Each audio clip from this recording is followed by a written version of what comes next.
Everybody's got to be covered. This is an un-Republican thing for me to say, because a lot of times they say, no, the lower 25%, they can't afford private. But universal health care. I am going to take care of everybody. 2 years later, and that promise is a far cry from what Trump's new health care plan promotes. And it ain't nothing universal. Warren Buffett is the second richest man in the world, and he is calling for single-payer health care. Buffett is the chairman and CEO of the holding company Berkshire Hathaway. In an interview with PBS NewsHour on Monday, the billionaire said that he was all for a healthcare system that will essentially be universal. This is one option that Trump could have given when he said he wanted to make Obamacare better. But instead, we got this.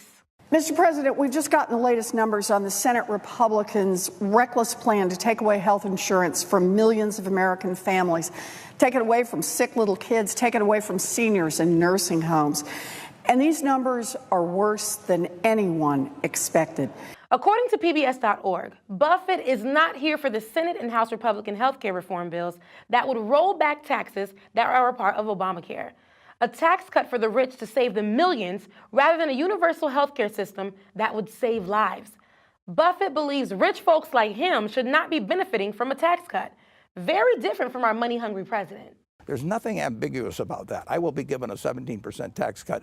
And the people it's directed at are couples with $250,000 or more of income. You could entitle this, Relief for the Rich Act or something, because I've got friends where it would have saved them as much as it gets into the 10 million and up figure. That good old trickle-down effect.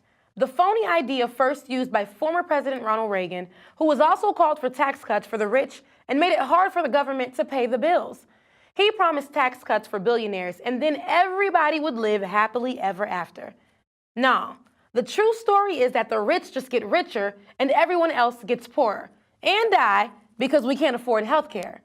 Buffett, who is a longtime Democratic donor, has already voiced his support for universal health care back in May. But now people are really listening, especially because of the timing.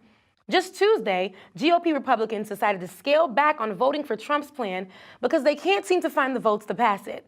Looks like our resistance is actually working. This comes after the Congressional Budget Office released an analysis that an estimated 22 million people would be without health insurance over the next 10 years under Trump care. Buffett also pointed out that single-payer health care would also reduce cost. The Huffington Post backed this claim, saying, Medicare, a single-payer system for America's seniors and disabled workers that Donald Trump is cutting billions from, has a better record of containing costs than do private insurers.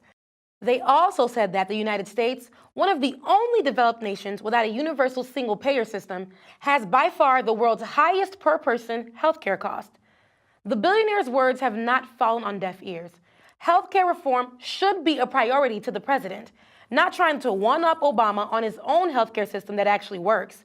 Trump promised to make it better, but has yet to show anything that would help the American people. Only himself and the folks who look like him, rich and white. Buffett had to step up and be a voice. Can we have him for president? And maybe Bernie Sanders could be his vice. Just a thought. Putting people in office who actually care about the health of the nation, not leaving us for dead.